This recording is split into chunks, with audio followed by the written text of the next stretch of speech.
Hey everyone, welcome to this episode of SBJ Live. I'm Dan Kaufman with Sports Business Journal. Thank you so much for being here. This is Examining the Sponsorship and Media Landscape in Women's Sports. It's presented by our friends at Core.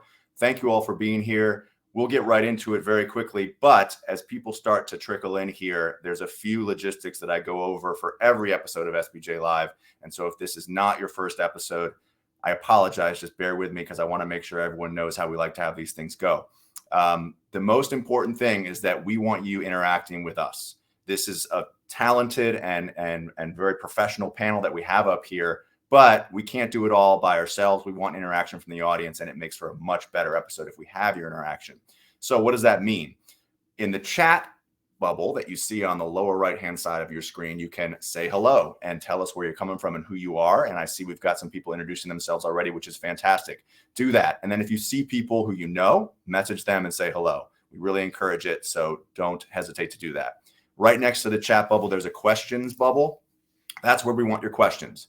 There's going to be about 2 moments during this episode where we're going to stop kind of presenting and talking, and we'll see what questions have come through, and we'll try to get to as many questions as possible. So what that means is throw your questions in there whenever they come into your head. Don't wait until the end. There's not a specific Q&A just at the end. Put the questions in there, and you can also upvote questions that you like, that you see there. Okay, so those are my important logistics. There's not much more beyond that besides to just enjoy and interact with us. I'm going to introduce our panelists very quickly, and then we're going to dive right into it. We've got Eva Reeder, the VP of Marketing at Core. Thank you for being here, Eva. Jess Smith, Head of Revenue at Angel City FC. Thank you, Jess. And Haley Deegan, professional stock car racing driver. Haley, thank you so much for being here. I'm going to turn it over to Eva first, and she's got a few slides she's going to go through, and then we'll start the discussion. Eva, over to you. Awesome. Thanks, Dan. As mentioned, I'm Eva Reeder, VP of Marketing at Core. I'm thrilled to be here today talking to you all about the growth of women's sports. It's fantastic to see, and we've got 2 women on the panel here with me that are part of making it happen. So I'm excited for the conversation. But before we dive in, I do want to share a little bit about Core's role in this space and kind of our impact within sponsorship. So for over 20 years, Core's been a platform leveraged by brands, teams, leagues, and agencies to help them better manage and measure and ultimately optimize the performance of their sponsorships. So anything from traditional sponsorship assets and deliverables to most recently where we've been able to expand into social media assets and brand value and exposure across social. And that was a result of a recent acquisition of Hookit that we made last year. And so today we're really going to dig into that social side of things, but collectively Core is an all-in-one solution solving for challenges at every stage of kind of that partnership life cycle. You can really think about us as your one-stop shop for sponsorship management and measurement. So quickly, I do want to touch on our social evaluation model, as it's important to kind of the data and insights that we will discuss today. On the social side of things, Core tracks the entire sport and entertainment ecosystem. Our technology tracks 500,000 athletes, teams, leagues, events, venues, media properties, we also, and plus the 2 billion fan connections and everything that they're posting on social media. And that results in kind of what brand value and exposure are generated from those 2 billion fan kind of posts and connections. And we're adding to it all the time. So when we look at posts, we look at both visual and text promotion. So anytime a logo shows up, or a brand is tagged or mentioned, or there are keywords or hashtags being used, we pick up and identify that as a branded post. And we do differentiate between incidental and deliberate.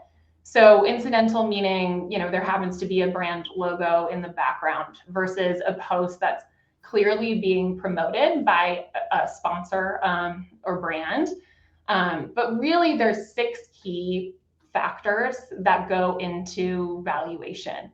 And we've created a promotional quality score That's a 0 to 100 score.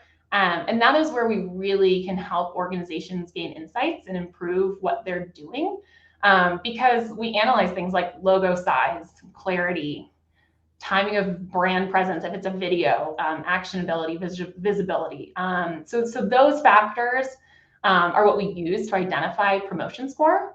And then we weight it against something that we call our max ad value, which is basically, what would this post have cost as an advertisement, given the engagement, and what it would typically cost to advertise on that particular platform. And then we downweight it back against that promo quality score. So by combining those two factors, we land on our AAV, or adjusted ad value. And that's the number we're really focused on today, and what you'll see in all of kind of the rankings data that we share. That's the number we use to benchmark value that athletes drive or brands receive. And that's what we really mean when we say adjusted ad value. It's really a combination of quality of post and reach, and what it garners to justify its overall value. So that's just kind of a quick overview, and will be helpful as we dig into some of the data. But let's actually get into some of the fun stuff now. So first and foremost, the massive reach of women's sports. So when we look specifically at women's sports and we see some of these numbers, we not only see the large footprint that this industry has across the board on social. You can kind of see it across those major 4 numbers that we kind of are sharing. But women's sports have consistently grown at a rate close to 20% year over year across social for the past 5 years. It's actually 17.8% to be exact. But not only that, but how much of an effect individual female athletes are really contributing to these numbers. Specifically, we're seeing out of that, 122 million in value that brands generated from female sports this past year. Over half of that was based on individual athlete sponsorship. And we look at, those total follower numbers, that 1.5 billion number, 95% of those audiences are following specific athletes over a specific team or league. So that's just an important takeaway, and good for rights holders and brands to be aware of as they look at how to best position themselves for partnerships. So taking this a step further, we're seeing that the interest in women's sports is growing almost double the amount of men's, which is pretty incredible. And even though athletes, as I said, kind of hold the lion's share in terms of engagement, female sports organizations and teams are growing at 3x and 4x rates. So we're really experiencing, a cultural shift in long-term interest in women's sports and athletes across the board. And this is all still kind of while dealing with an uphill battle, with broadcasting and media coverage for women's sports. So it's pretty incredible to see these types of numbers. So that's the macro view, but we wanted to see what sports specifically are seeing the most success across engagement and value over this past year. And luckily for us, we've got individuals from 2 of these top sports on the panel with us today, so they can kind of speak to some of this. But right now, over the past year, these are kind of the top 5 that are driving the most value and engagement for women's sports. Yeah, amazing. Really, we've got motorsport and global football represented right here. So I feel very lucky. Eva, if I could just jump in for a second, I want to make sure that I plug to the audience who's maybe joined us late that please, I see everyone chatting. Feel free to keep doing that. We love that. And make sure you submit your questions in the questions bubble there.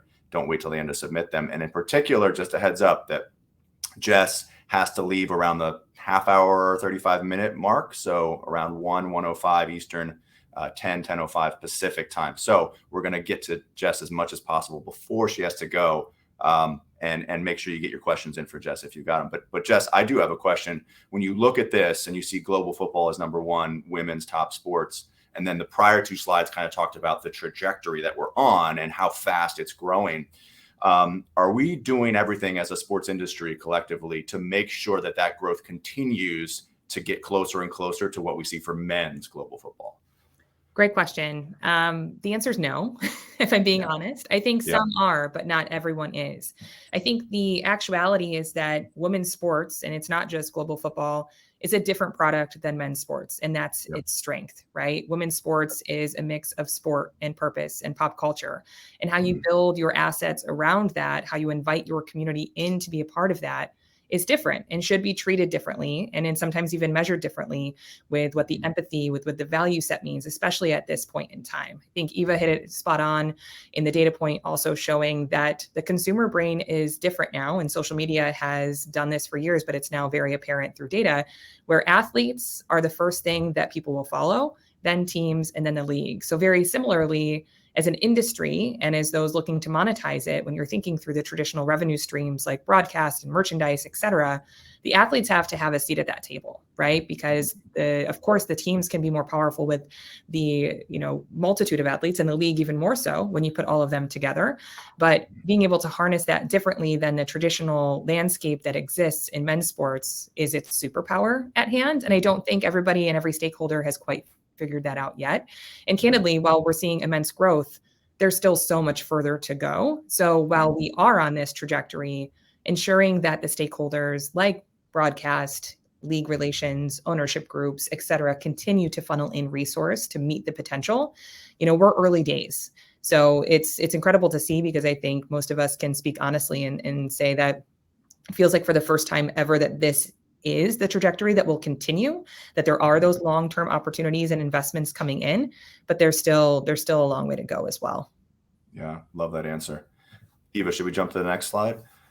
Yeah, absolutely. So we also looked at top female athletes driving value, not just sports. And again, lucky us, we have one of the top athletes driving value on our panel with us today, with Haley. And what's particularly interesting about this list specifically is that, motorsports is actually responsible for 30% of the top female athletes generating value, which is more than any other sport in the top 10.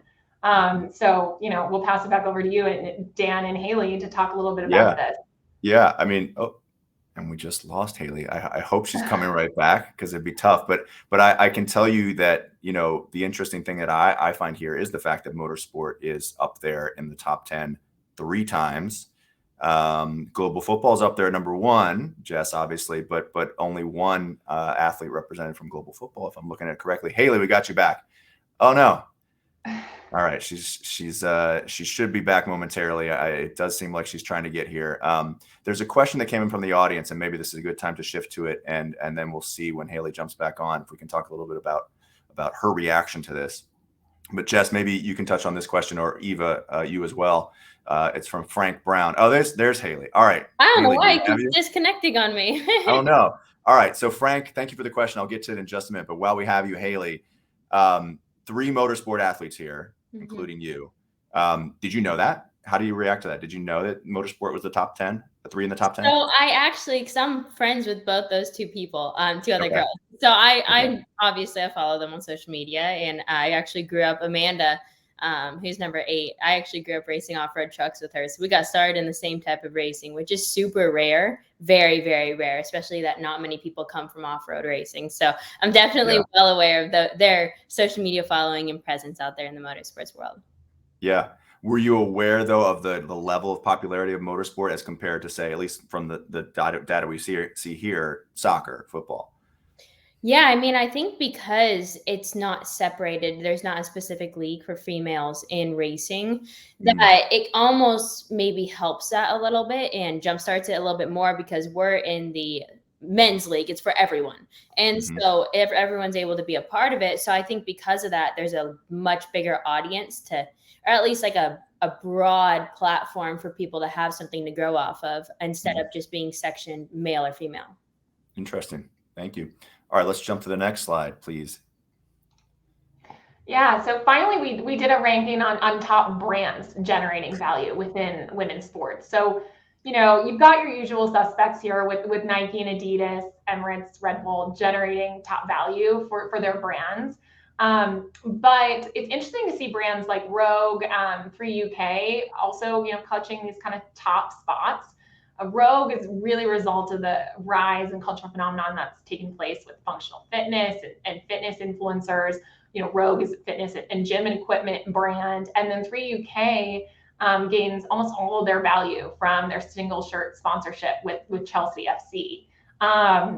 Another interesting call out is Kazoo, which is an online kind of car retailer, where you can really see the power of one athlete and what one athlete can do for a brand. I mean, Alicia Lehman, she currently holds the #1 spot for athletes generating the most value across women in sports. So she's been an absolute game changer for Kazoo, and it is pretty striking to see this top 10 list. And Kazoo is the only brand within the top 10 that's only partnering with one athlete and still, garnering that much value to be within the top 10. So that's a pretty interesting kind of call out again to the power of specific athletes and what female athletes can do in the sponsorship space.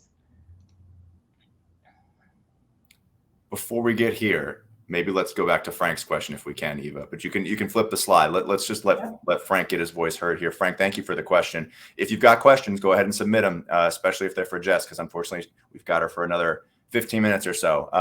Frank Brown says, in your experience, what are the 3 most important elements in reaching and connecting with, on an emotional level, the widest audience? Haley, can I start with you on that one? What do you think through when you think about, the way that something's going to reach the widest audience on an emotional level? Yeah, I think that when it comes down to it, not just showing what you do within that sport, whether it's motorsports, whatever sport it is, I think people attract to relatability and being able to go and look at other people and say, oh, I do that. Oh, I can go out and buy that product. Oh, they use the same thing that I do or do the same thing that I do. And I think that that's something that's huge for reaching a wide audience, because quite frankly, there's a lot of people that follow me that don't watch racing.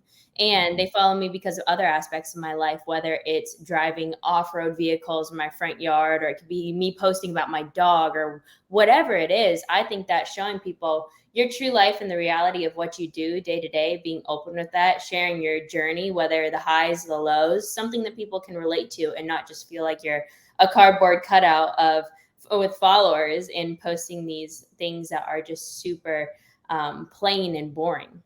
Mm-hmm. Jess, would you add anything to that? Yeah, I would just agree that even from a property standpoint, the reason I mentioned earlier is that we're a mix of sport and purpose and pop culture is you're always looking at 2 things. One, you're looking at user acquisition. We want more people to follow us and to make sure that we're reaching new audiences that may pique their interest. But 2 is, once you understand your audience, kind of starting to figure out, Haley, what they want to see from you. And you can obviously measure that through the engagements that you're seeing as well. And so for us, some of the data that we're seeing now, which is really exciting for us and all of women's sports, is that we have a lot of non-traditional sports fans following what we're doing, buying merchandise. They might not follow global football or football at all, but they're feeling a connection to our brand and how we're building it. So really, as we're starting to nurture that through the connection that we have specific to social media, all of that's top of mind, right? So they're looking to us to create that community, to curate it, as well as be a badass football team. And how you balance those things with your audience is part of the expertise, that you hire against. Yeah. Frank, thanks for the questions. Thanks for the answers from Haley and Jess. Eva, I'm going to flip it back to you. Let's talk about how you secure a sponsorship. Yeah, absolutely. So, that's part of kind of what CORE's tools can do for our clients. And what we did was actually, do spotlights on Angel City and on Haley, really specifically to show kind of both of their impacts in their respective space. I mean, Jess, I'll let you talk to this slide completely, but what really stood out to us was the immense year-over-year growth that Angel City FC has seen. Obviously, it's a new club, but you guys have done incredible things in a short period of time.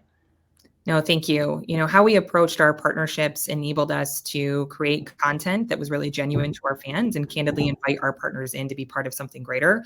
For those that may not be aware of it, when we started Angel City, we made a commitment that we're a place where revenue and impact meet. That candidly, the best way for us to continue to push forward the equity that we seek in women's sports is to be profitable and to show that there are dollars in value in what we're building. And so with that, we also want to make sure that we are also providing impact. We don't want to be a team that sits up here and talks about how things are inequitable, how we want to pay our players more money. We want to talk about that and find solves for it, but then also think about the root of the problem of inequities and make sure that we're funding that. So in each partnership that we have, 10% goes directly back into one of our shared pillars of equity, essentials, or education. So for us, that comes to life in ways like DoorDash. We don't want to ignore food insecurity, given that Los Angeles at the time of COVID was close to 30% food insecure. If you're not fed, you can't get on the pitch to play soccer at any level of, play equity, which we also do work in. So we just surpassed, feeding 1 million people, in that partnership, but 10% of our partnership goes directly back into that. Birdies, who you see mentioned here, they're an incredible women's shoe brand, super comfortable if you haven't tried them yet. We provide a youth internship program to diverse young women in high school because we view college even as a barrier to entry to both the sport and fashion realms of creating diverse pipelines of even front office talent. And with every partner that we have, there's a reason that we come together and a why. And so the content that we're creating is really built on a foundation of value set, right? So we're talking about why we came together in the first place, how we have those shared values, and then what that looks like coming together with stakeholders like our owners, our players, community, et cetera. And so seeing that growth, to us is also showcasing that what we built and how we built it is something that's gaining trust in the marketplace, that people are talking about and sharing and bringing people back into that ecosystem to view that versus, only doing things like sweepstakes or, other more tactical approaches, which we certainly infiltrate as well. But the growth that we've seen is certainly for us on the sponsorship side and content side, where that sets a testament to how we've built it in the first place to mean something more than just sponsored content. I'd love to jump in here. We do have an audience question, but I have a question for you, Jess. I'm curious, just even like if you could give us a sense of the size of your team that you oversee, the sponsorship team in particular, and how that compares relative to maybe other divisions within your club. And then also, second part of that question, you can take either one or both, is when hiring within your division, was there a different thought process that you went through versus if you were working at a men's club versus the women's club, given what you told us about the differences? Yeah, I'll start on the latter piece of that. And the answer is yes. What we're selling is emotional. What we're selling is growth. What we're selling has not been done before. And so finding someone that personally embodies what we're doing, why we're doing it, how we're questioning everything around us to help propel women's sports forward is a big piece of being the voice out in the business community, right? It's not necessarily about having the tactics of LED time. You can buy LED time from whoever you would like to, and it's valuable in a variety of different ways depending on what your goals are.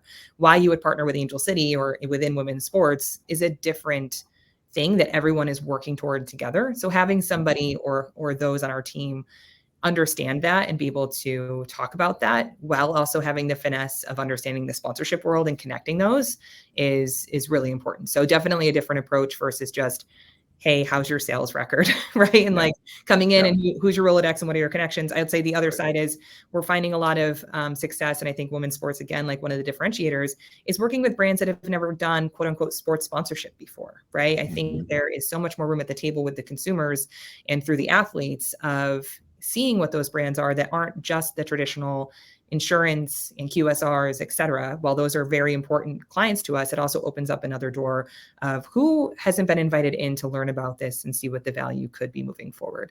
The second piece of that is probably why, I'm so tired all the time. So when we began Angel City, candidly, we were a handful of us making this work and giving it a go. So it started with me. I signed personally the, probably 12 to 14 partners right out of the gate in 2020. And as I did that, I hired into that growth. And so we have one additional salesperson, an incredible senior director in Alex Mellon. We are hiring a second person under her. But I think where your question's going is also how we've structured our partnerships is that it's also transformed how a sports front office is staffed to support revenue in totality, right? Yeah. So it's not segmented where in most teams you have a sponsorship department and a ticketing department department and a community department. Sometimes they overlap and like do things together.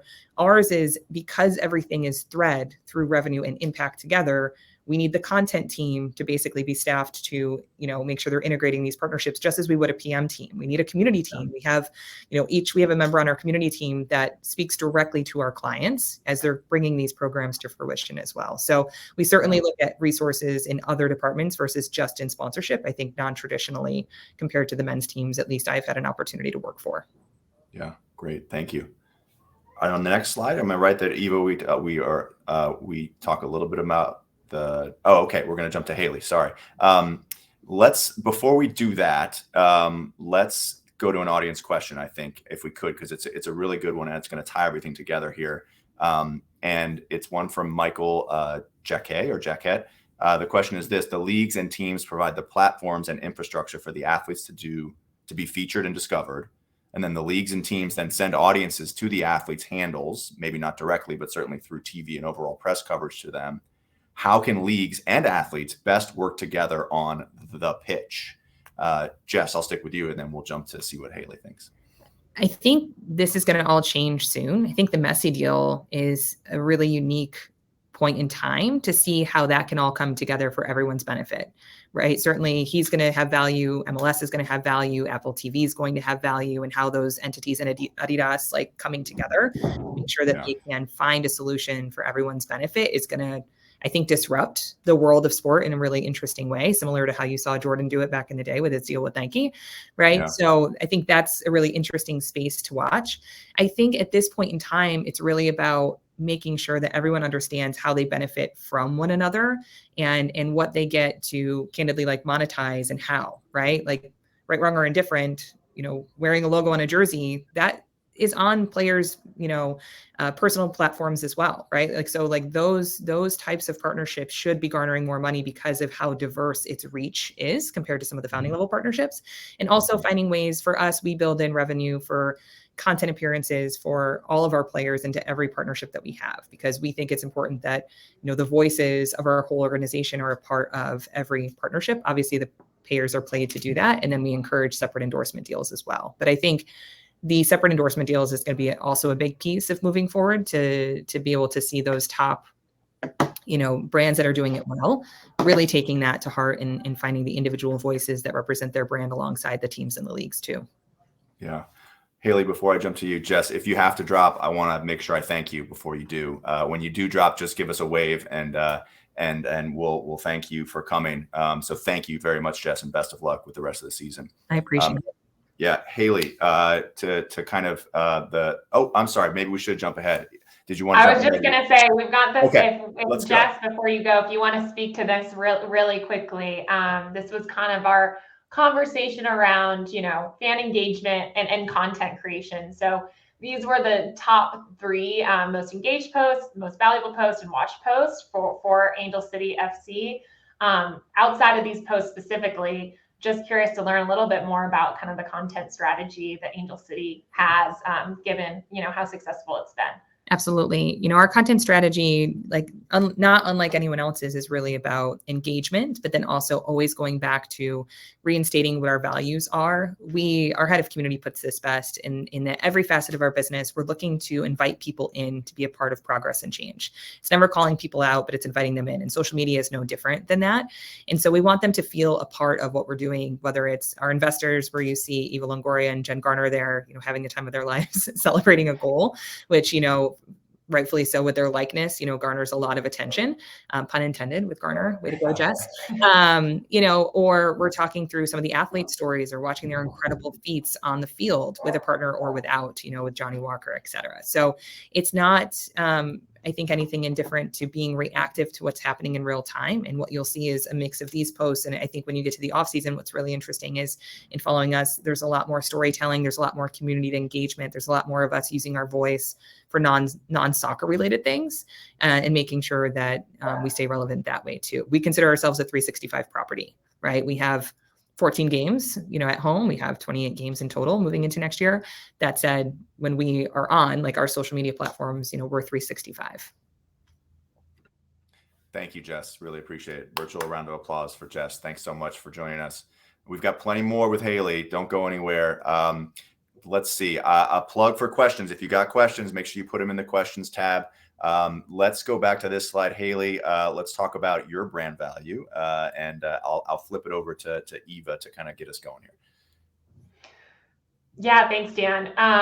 So with Haley's brand value, I mean, what's really incredible to see, and as we kind of have talked about already with the top athletes generating value across the board, not only is Haley top 6 across all athletes, but she's number 2 within motorsport specifically, which is incredible to see. So, some high level numbers on, the value that your brand is garnering, which is incredible. And some of your top sponsors or sponsorships. And just curious, from your perspective, how have you gone about building such a successful personal brand? How you look at partnerships and how you select those, given that, it's really personal to you, and would love to kind of hear your approach to sponsorships and partnerships and that piece of it for you. Yeah, I think when it comes to sponsorships, partnerships, even previous partnerships that we already have, the biggest thing is working with people who have the same mindset as you, the same goals, and really have trust in you and what you're doing and what you're posting on social media. At the end of the day, I feel like there's a lot of people with followers that have figured out the social media game, and there's certain brands that come into that. There's certain ones that want to kind of give their input and change what they're already doing, but I feel like the best partnerships are the brands that come in and give you control to let you do what you normally do, but also integrating their brand naturally in. Ford does a great job of that with me. Monster, everybody that I have in my circle, and I keep my circle small, whether it comes to selling deals and the people and sponsors we let into it, but I think doing that makes it so much more powerful. Haley, how do you work on developing your content, like your social media content? Do you have like a bunch of people around you that are kind of scripting the things here? Or maybe at this point you do, but initially, was it just you? Like, give me just some of the thought process of like how you got going and how you like to do it. Yeah, that's where I'm a little bit different. I feel like the most drivers in general is a lot of them will their effort of doing social media as an athlete in motorsports is hiring someone to film them walking to the grid or film them doing their kind of normal deal and not showing much of their personal life, just kind of showing at the racetrack, which I don't really like sometimes, because most of the time people can see that on TV. You want to give people a different aspect of showing you what happens before the race, your pre-race conversations with crew chiefs, breaking down how your car, your truck felt. And those are things that we've really valued. And my team's small. When it comes to my social media team, I am super, super picky about who has access to my social media channels. I am the only one that posts on my Instagram, Facebook, TikTok. And I actually have an editor who edits my YouTube videos. I approve them all before they go out.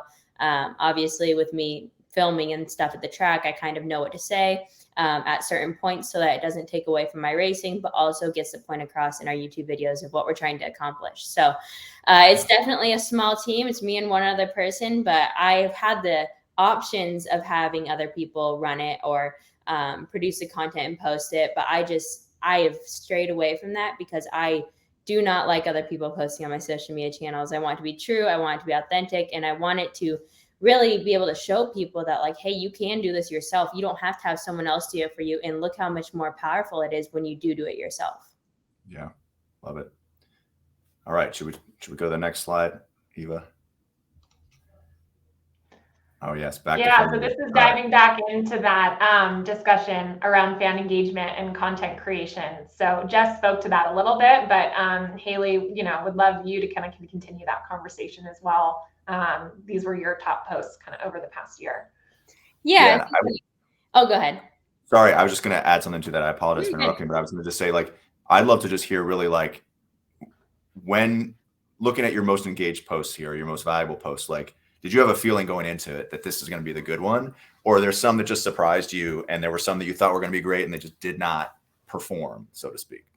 I think when it comes to the YouTube side of things, which is the middle, the post there in the middle, right there, that was my announcement for my first Xfinity start. I knew that one was going to do good. And so I had a feeling going into it because always big announcements do very good on social media. But when it comes to like the post on the left, the Instagram post, I feel like when it comes to posting on social media, girls, guys, whoever it is in the motorsports world, I feel like being able to make it a little more personable, not just posting a picture of your car or your truck on the track, showing kind of a face with that. And it gives people some sort of connection to be able to say like, oh, look, they're in their driving suit. They're not just a video of them driving around in their car or an edit of that. Like it shows a little more personableness with it. We've got a few more minutes here and we'll get to some more slides, but I want to make sure that I encourage everyone, if you got questions for Haley, put them in the questions tab. I do see that it looks like someone put a question in here that's just unfinished in the chat tab. Oscar Delgado, curious, what is the biggest or most common, but then you've left us hanging.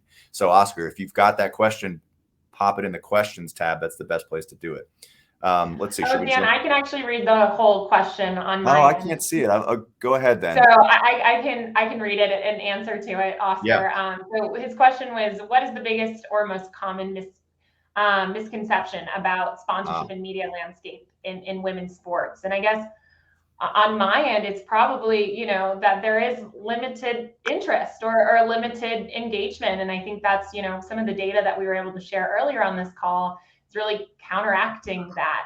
And even, that slide that we shared about the top sports across women's sports, there's really some opportunities there when you look at, functional fitness and tennis specifically. Those numbers were showing that the sponsorship value was relatively low, but the engagement was incredibly high. And so there's opportunities there for brands to get creative, to partner with some of those athletes and really capitalize on this market that's seeing a ton of engagement and growth. Eva, maybe that's a really good segue to our next section on how to work with brands and advice there. Yeah, absolutely. So Haley, we'll kind of go to you as given a lot of expertise in working with brands and building those partnerships. But just real quickly, we did an overview of kind of the top posts for brands this past year. So Red Bull, AT&T, and the United States Air Force have had the top posts in terms of generating value for those brands. And we've kind of done some call outs on why that might be, and some keys to success of, what brands can do to create really successful posts. But yeah, Haley, would love your perspective on, again, what kind of posts are generating the most value for you, what you advise brands to do, and how you work with brands specifically to make sure that your content is successful, but also authentic. Yeah, I think when it comes to creating the content and working with the brands, that's where you always figure out kind of that first run of content that you're doing for a brand, how it's going to play out, like that partnership and relationship, whether you're going to be in full control of it. And I always try to clarify this in the beginning when working with partners is like, hey, I'll be super clear on it. Like, this is, if you guys give me some rough guidelines to work within these means, and I can go from there, that's perfect. And I always try to clarify those things with partners in the beginning. And I feel like if you start it like that, it automatically starts out on a good foot to where, okay, this is, as long as I work within these means, we're good. And you're able to kind of go from there. So I think it really depends on the partner and which sponsor it is. I think it's different across the board with all brands and what they're trying to accomplish, whether it's the platforms they're posting on. I know that there's brands like, say, Ford. I know they're very big on Instagram, and Monster loves Instagram and YouTube. So I think that's where it differentiates from other partners, is in the beginning of the relationship saying, okay, what's your goals when it comes to social media? What channels do you guys really push? Which ones do you not put much effort into? And I've tried to build up all my social media platforms to where I'm able to leverage that based on what the partner wants. And so they're like, hey, we really love Twitter and TikTok. I go, okay, we'll focus on those two things. And so I'm really able to build all around that so that they really get the best experience possible and the most engagement off of it. We've got another question that just came in from Nancy Lowe. Nancy says, which platforms are working best for women's sports and athletes? Is Twitter/X still relevant, or is there an alternative? Eva, what's your reaction to that? Yeah, so there are platforms that we are seeing that are performing better for women specifically. Instagram's still a player, but TikTok certainly is seeing a ton of engagement, especially with that younger generation. I mean, from our perspective, we still always look at it from a holistic approach of it's important to be in a lot of different places to make sure you're reaching unique demographics, but specifically as of late, we're seeing TikTok really dominate in terms of engagement specifically with fans and those, short reel content. Yeah. Thanks for the question, Nancy. Haley, I've got one more for you before we go on to the next section. Don't name names, but has there been a brand that you were in discussions with or approached you and it's just what they wanted you to do just was not authentic to what you felt like your brand was and you turned it down? Yes. And there's Fair enough. brands, I think we've had brands to where we would start working with them. And when there is too much control trying to go on of saying, hey, this is exactly, you're going to post this post that we made for you, like an overlay or something where they crop you into an image. And this is the exact caption you're going to say. I don't like doing stuff like that. And I always try to be super nice and really work with people about it. But if it doesn't work out and that's what they want, that's what they want. And usually I try to nicely part ways and on good terms, because you never know what direction the brand's going to go. And I think when it comes to also the comfortability side of kind of what I feel comfortable representing, because at the end of the day, if I'm going to partner with somebody, I'm just not going to partner with anybody. There's certain brands that I don't feel comfortable partnering with based on what they represent. So I think that that's something that also plays a big part of going, okay, being self-aware to know who I am, what I like, and what I want to represent. Because the moment I sign with a sponsor or a partner, I automatically will be a part of that brand and be associated with it. My name, my likeness, and that's something that's huge for me, is having a good image and portraying a good image to be motivational to other people and inspirational to other people. Very well said. Thank you, Haley. We've got maybe time for a few more audience questions if there are some. So if you've got them, plug them into the questions bubble there and we'll get to them. But I think, Eva, will probably flip now to our key takeaways. Is that right? Yeah, absolutely. And Haley, I'd be curious to see if there's anything you'd add to this as well. But I think we touched on a lot of this as we spoke today. Authenticity is key.